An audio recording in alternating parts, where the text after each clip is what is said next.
You're listening to Inside Public Procurement by Bonfire, a show celebrating the unique stories and heroic efforts of those on the front lines of public procurement. Each episode, we bring you the latest trends, tips, and real stories from procurement trailblazers like you, who work tirelessly to bring positive impact to the agencies and communities you serve. Together, let's elevate the field of public procurement to new heights. Now, pull up a chair and let's gather around the bonfire. Our show is about to begin.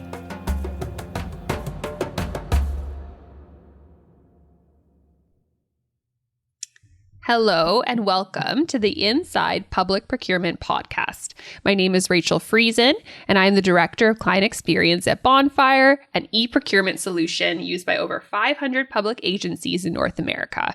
I'm joined today by Gary O. Chavez, Chief Procurement Officer with the state of New Mexico.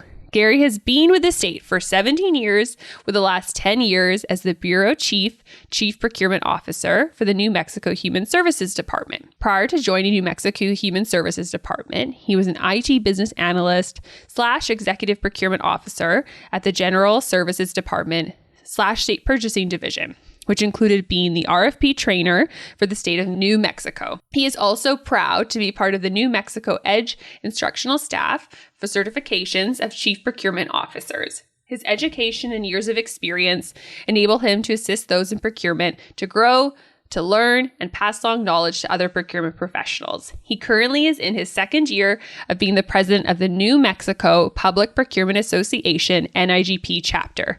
Prior to being elected president, he served as the vice president for 1 year. Thank you so much for joining me today, Gary. Rachel, thank you for having me. Oh, it's great. And I was going to say, before we get started, what are you most looking forward to this spring, summer? It's around the corner, finally. Well, living here in New Mexico in the upper higher desert, I guess, we look forward to better weather for better golfing. We do hope for the snow up in the mountains, so we do get runoff, and we are expecting more snow this week. But I'm looking forward to some nice New Mexico weather and some more opportunities to go out and golf.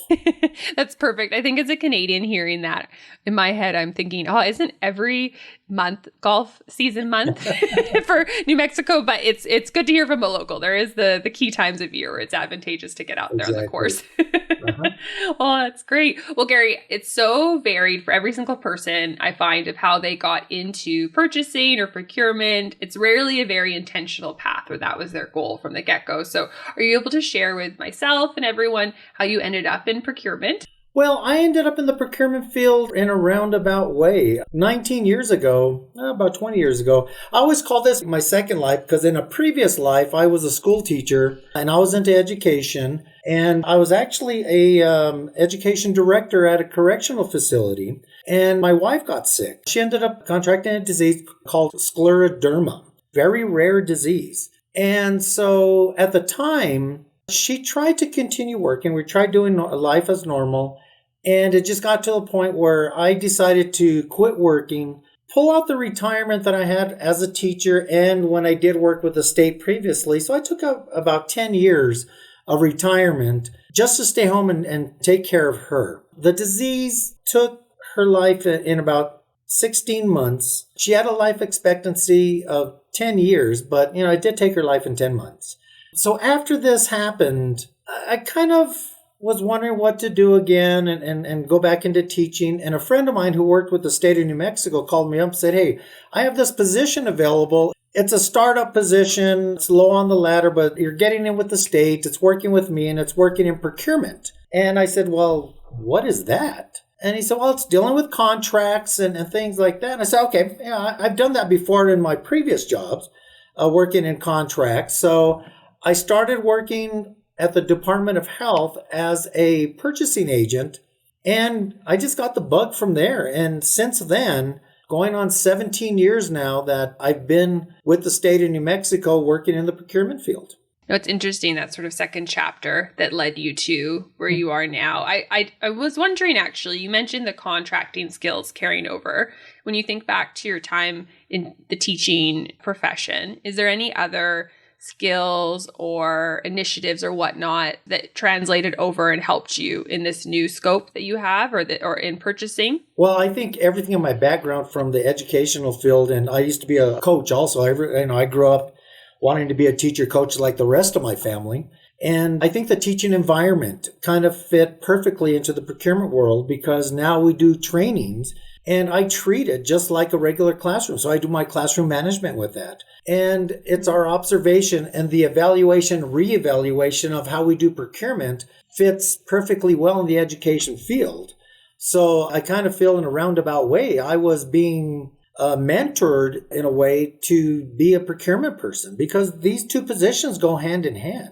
Mm-hmm. No, that's interesting how that directly carried over. And then are you able to share a bit more about your current agency, the team, and the focuses, anything you'd like to tell us? Well, I am the Chief Procurement Officer for New Mexico Human Services, and we are one of the we are the second largest agency in the state of New Mexico. And our divisions that we serve are income support divisions, so the electronics benefit transfers, the EBT cards, that would come through us. We also handle the medical assistance division, our child support enforcement division, our information technology. So in a way, we're assisting our divisions who are in turn helping out the citizens of the state of New Mexico. So we're working on our Medicaid systems. We're working on the electronics benefit systems. Everything from our SNAP programs, everything on the federal level that is being filtered down to the state level, that is running through us. So we have our hands in every procurement that is involving every citizen of the state of New Mexico at every level. So, I mean, it's exciting to be involved in that, knowing that, we're stewards of the taxpayers' money. So we're here to make sure that we're our taxpayers. So we're here to make sure that our funding, our general funding, and the funding that we're receiving from the federal side is being well spent, and we make sure that every risk is being eliminated. So in this field and working with human services, it's been very rewarding. I've been here for 10 years, and every day it's a new adventure. So it's an exciting place, and especially now during the COVID situation and all the transitioning with everything, it's been very exciting here.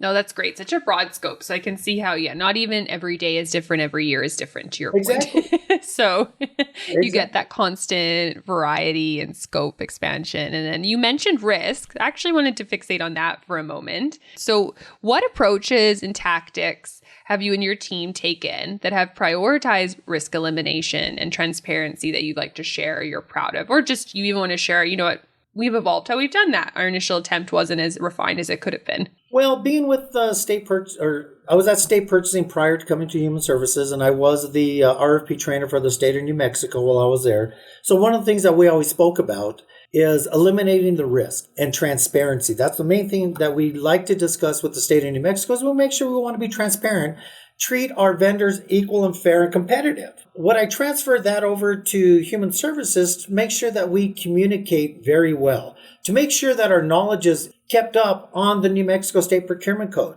on the New Mexico Administrative Code, our Code of Ethics, the Attorney General's Code of Ethics. Procurement isn't reinventing the wheel. The wheel's already been invented. It's making sure that we have the knowledge of where to find that information. So we can't just say, oh, we can't do that. It's why we can't do that, and this is what we're basing our information off of. Yes, you're going to get different interpretations, but if you communicate well with your superiors, especially with your Office of General Counsel, you develop a working relationship to where that in turn eliminates risk because there's no doubt involved when you're processing any of your procurements. So what we pass along to our staff, and our staff passes along to the different divisions when they're assisting in the procurements is, look, we're here to help you. But our main goal, and this is what I really love to say to every new secretary that we receive that's going to head our department, say, look, my job is to keep you out of the newspaper. Please help me do my job.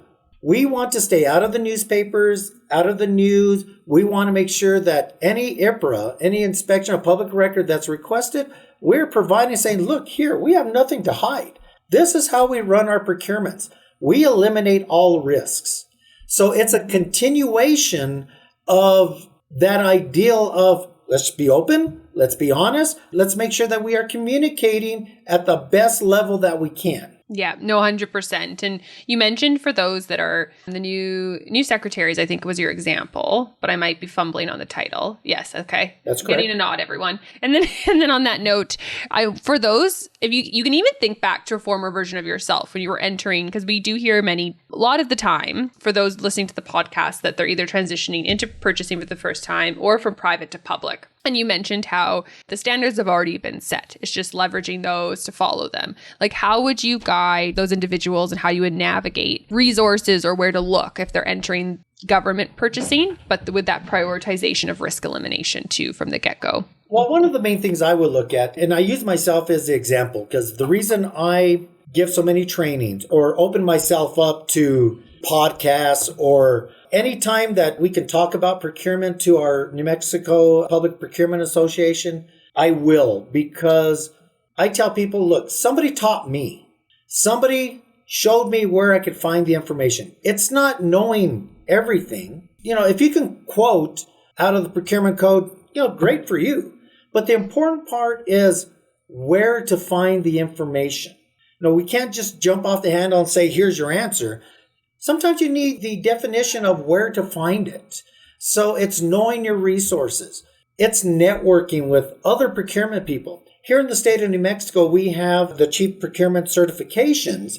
And in our organization with NMPPA, New Mexico Public Procurement Association, the main thing we talk about is we're here to train, we're here to educate, but we're here to network with everyone. Because again, we're not reinventing the wheel. The wheel's already been invented. So tap into those resources. So new people, look into area organizations. Look into your national organization, NIGP, the Institute for Public Procurement Professionals. Look into these organizations and you are going to get so much help and so much training and so many people that are out there willing to say, yeah, here's what I did. This is what worked. This is what didn't work. But you know what? Sometimes you need to go out there and just, it's okay to fail, but it's in our field, we don't call it failing. We call it learning. Okay, we're going to transition. We're going to reevaluate our situation and say, no, I could have done this better. So, if you go to the website, the Institute for Public Procurement or NIGP, you have a wealth of knowledge that's already there readily for you and people there that are there to help you. So the main thing I can really say about it is network with people. If you're crazy enough to get in the field of procurement, then you need to know that you can network because there's a lot of crazy people out here that are loving what we do. One of the main things that I've always said that I say to my group and our members is, growing up, we all had a passion in something. We always wanted to be that professional baseball player or that teacher or that basketball player. You know what? But when you get older in life, sometimes that passion finds you. And, you don't go to school for procurement. There's not a university except in Arizona where one of our directors will say, I went to school at the University of Arizona and studied procurement. But here in New Mexico, mainly everywhere else, you can't go like in accounting for an accounting degree. So, it's a passion that finds you. And if you embrace that, you're going to have a great career. No, that's amazing advice. I absolutely love that. And I do want to ask you, and I think this fits now around your role and your involvement with the New Mexico Public Procurement Association. What is your role there and how did you get involved with that organization? Well, I got involved in the very beginning because when I was a purchasing agent, I had coworkers say, okay, well, there's this organization called NMPPA. They help with training. They do this, they do that. You should register for it. We'll pay for it.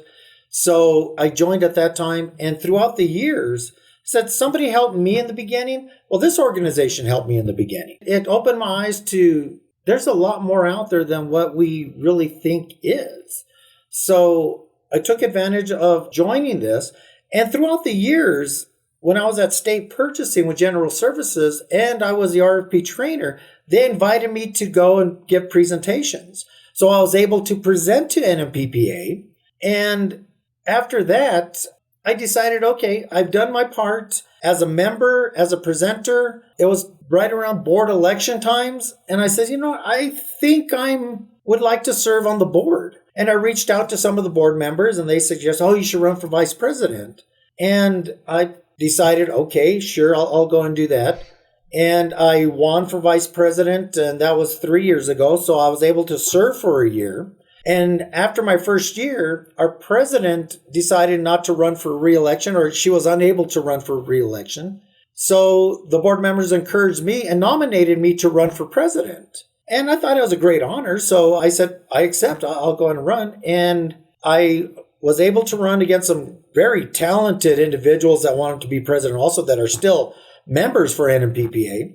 And I won, and I've served, this is my, I'm going into my second year of a 3-year term, and I'll decide next year if I'm going to run for the second term. No, that's fantastic. I love too how you mentioned how you got involved in that ecosystem prior to being more intentionally involved as like the vice president. So you could really truly understand the, ethos and the culture and all of that, which is phenomenal. Right, that's exactly. Great. So we actually are going to get into almost a bit of a pivot, a very tactical question in a way. And I was, the framing of the question we often asked a year ago, maybe in the podcast, was in this new hybrid work reality, what's a resource, tool, channel that you believe people aren't correctly using or using to its fullest? I will acknowledge new is probably not the right verbiage anymore. Right. This is just the new norm, if anything. But yeah, what stands out to you that you'd want to share? Well, on this, what I'm going to say is through my experiences with the new transitioning with COVID and everything that's happened, because I'm not really sure if, what people are using, if they're using it correctly or to its fullest extent. Everybody uses it to the belief in what they are comfortable with in the beginning. But for me in the state of New Mexico and for human services, some of the programs that we're using 3 years ago, before we were into the COVID or even knew what COVID was, everything was a paper process. Everything was, we need to sign this. It needs to be ink on paper, ink on paper. And we always question, why can't we have a digital signature? Oh, no, it's against code, against code. Well, COVID hits, and now we're forced into the situation. And forcing us into the situation was a godsend, because now we found ways to utilize DocuSign for electronic processing for signatures. One of the other resources is Bonfire. With the state of New Mexico, if you have a general service contract, you process that through state purchasing. The agencies keep their hands off it. If it's professional services, then the agency processes it on their own, and the signature contract is signed by another agency. So at that time, we were still receiving them as a hard copy. I got to know Bonfire, and a couple gentlemen came in. Sorry, I forgot your name, guys. So don't send me nasty emails. But they came in, we sat and talked, said, this is a pretty good idea. I introduced it to my CFO, and this program made us 100% paperless. So now we're able to use Bonfire to receive our professional services RFP proposals electronically. Our evaluation committee can view them electronically from wherever they are, and vendors can submit them electronically. We can do our evaluation committee report off of this program. So now that the state of New Mexico for the last 2 years have been teleworking, it has made the adjustment so much easier to where it's helping us facilitate our proposals a lot easier. So with the transitioning of COVID and everything that's happened, we have turned ourselves into 100% paperless and able to use programs to benefit the state of New Mexico, which in turn benefits our citizens of the state of New Mexico. So I can justify saying, we're stewards of the taxpayers' money. This is what we're doing to help alleviate some issues on the paper side. So the resources, the tools that we have on hand have been a great benefit for the state of New Mexico. My staff and myself have been able to do our work teleworking from home and not skip a beat. And that is the promising part, because in the beginning, we were very worried about, where we're going to lose papers, how are we going to do this, how are we going to do that. And in procurement, we're always looking at eliminating the risk.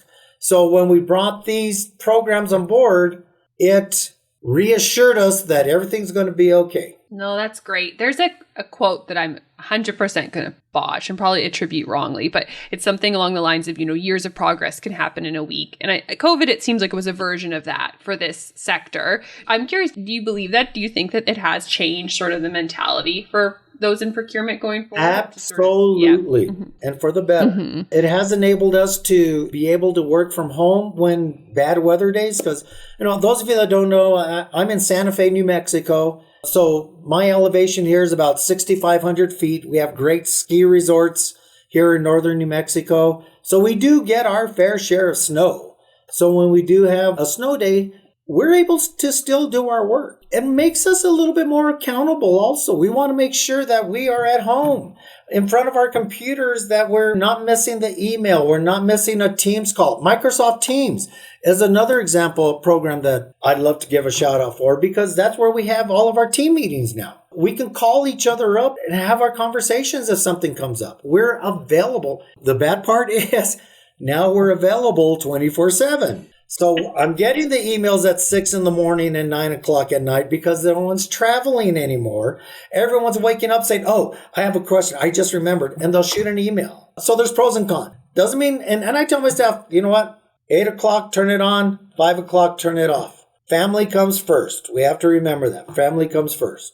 Yeah, exactly. You have to kind of impose those boundaries, because the work will always be there at the end of the day. So Exactly. We always like to close out with the specific question I'll get to in a moment. Although I would say that Gary has given a lot of advice throughout his answers today, but I can't overstate enough. Thank you so much for taking this time with myself today, Gary. And I always want to ask too, what is the number one piece of advice that you give to people starting their career in public procurement? Embrace the opportunity of being there. There's a lot of jobless people out there. Represent who you are. Always have pride in what you do, because you are a reflection of your organization, and take pride in what you do.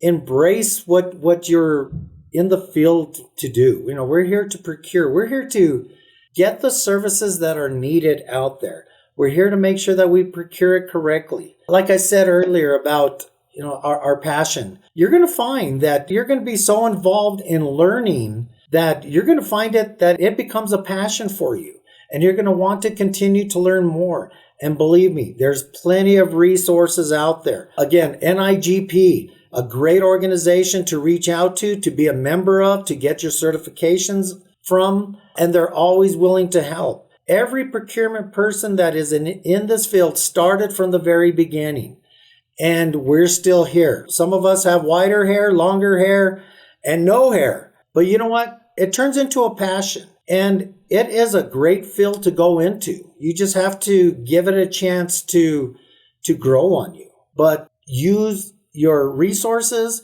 and network. Get to know other procurement people. Great advice. And on that theme of network, if anyone listening wants to get in contact with yourself, what's the best way to do so? Is it email, LinkedIn, or? You can always email me at garyo.chavez@state.nm.us. That's my work email.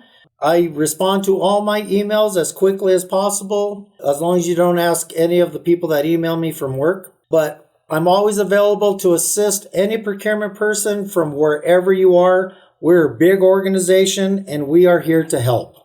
Amazing. Well, again, thank you so much for your time, Gary. I mean, honestly, any of the topics, I feel like we need to bring you back for an intentional networking conversation in itself. So thank you again. No problem. Thank you, Rachel, so much. I really appreciate the opportunity, and call upon me anytime. Procurement professionals like you are the lifeblood of public sector organizations, dedicated not only to supporting your agency, but the constituents you serve. That's why we've created the Inside Public Procurement podcast here at Bonfire, a unique place where you can share stories and discuss the topics that matter to public procurement pros. From digitization and the future of public procurement to ensuring a fair and transparent process, we're all about finding new strategies to help your agency succeed. Join us at gobonfire.com to learn more. You've been listening to Inside Public Procurement by Bonfire. If you like what you've heard, make sure to subscribe so you never miss an episode. And if you have an idea for an episode or want to come on as a guest, email us at hello@gobonfire.com. Thanks for tuning in. We'll see you next time.